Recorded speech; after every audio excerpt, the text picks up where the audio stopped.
Dipesh Chakrabarty's essay, The Climate of History Four Theses, is a groundbreaking work that forces us to rethink how we understand history. For decades, historians, post colonial thinkers, and social scientists have focused on globalization, capitalism, and human freedom.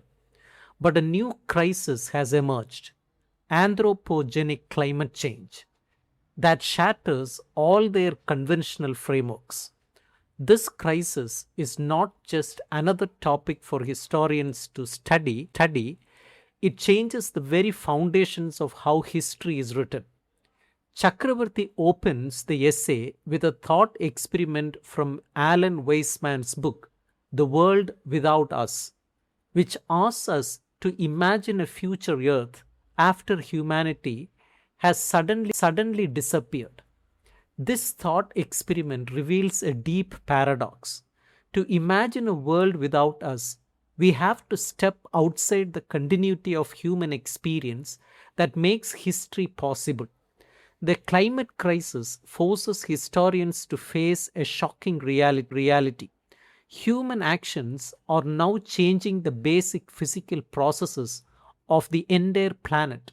To make sense of this, Chakrabarty presents four theses that challenge everything we thought we knew about history, nature, capitalism, and humanity. Thesis 1 is the collapse of natural history and human history. The first thesis states that climate change spells the end of the old distinction between natural history and human history. For centuries, Western philosophy and history operated on a strict division. Human affairs were seen as active, creative, and full of meaning. Nature was seen as a passive, slow moving backdrop, a stage on which the drama of human freedom unfolded. Historians believed that nature had no insight, no story of its own. Even great thinkers like Fernand Braudel, who studied the environment, still treated nature as a timeless framework for human activity. Climate scientists have completely disrupted this separation. They have shown that human industrial activity has pumped huge amounts of greenhouse gases into the atmosphere, changing the chemistry of the air and oceans. Humans have become geological agents. We are no longer just biological creatures living on the planet. We now wield forces that match or exceed traditional geological phenomena like volcanic eruptions or ice ages. To deny global warming is to deny that human actions have begun to rewrite the basic physical processes of the earth. This collapse of the old distinction between human and natural history is a first major shift Chakrabarty identifies. Thesis 2 is the freedom and the Anthropocene. The second thesis explores a painful paradox. Over the last 250 years, the era of the Enlightenment, the Industrial Revolution, the rise of democracies, decolonization, and rights movements, human history has been framed primarily through the lens of freedom. The story of modernity is the story of humans breaking free from tradition, nature, and tyranny. It is a story of expanding autonomy and control.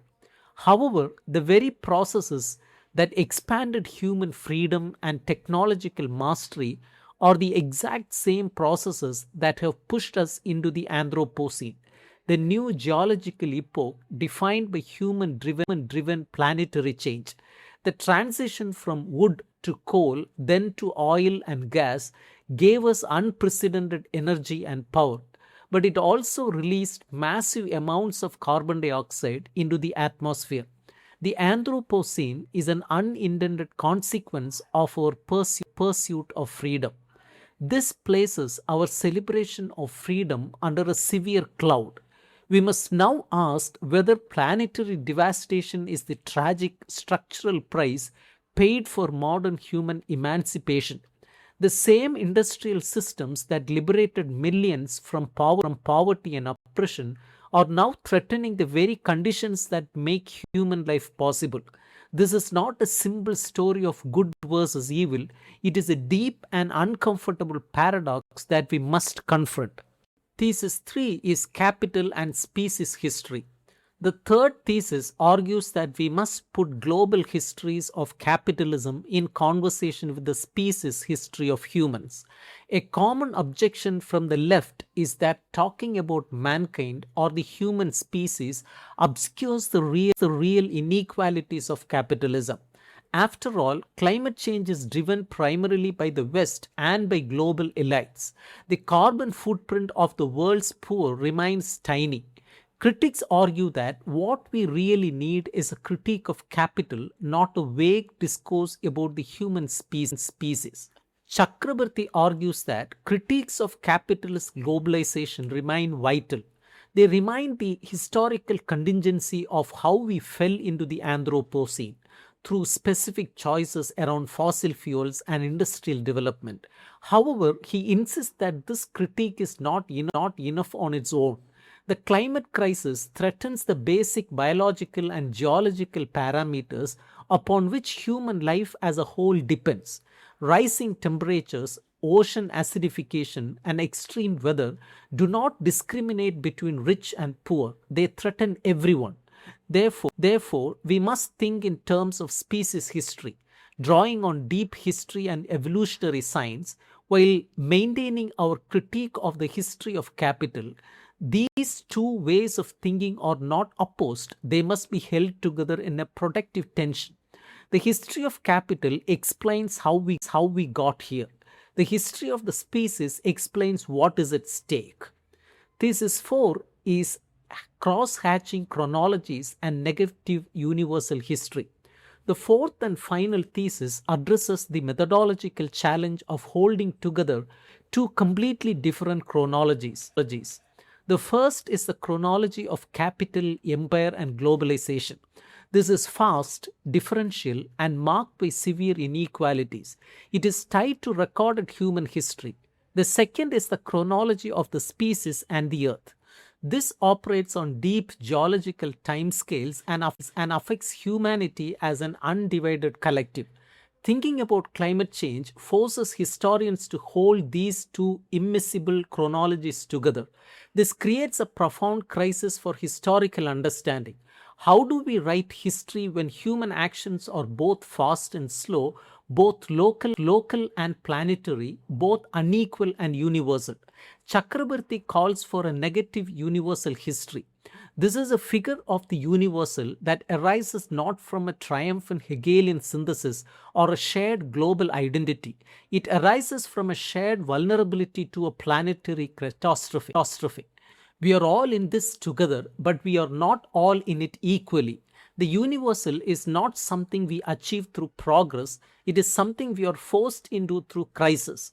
This is a dark and challenging vision, but it is also a realistic one. Chakrabarty's four theses compel us to expand our historical imagination. We can no longer write human history as if nature were merely a silent stage. We must think simultaneously as historical agents of capital and as geological agents of a threatened species. The climate crisis redefines the very parameters of critical thought in the age of global warming. It forces us to confront uncomfortable truths about freedom, progress, and equality. It asks us to hold together contradictions that seem impossible to reconcile. This is the profound and lasting contribution of Chakrabarty's work. It does not offer easy answers, it opens up new questions and new ways of thinking about our shared planetary future. That is the real value of his four theses.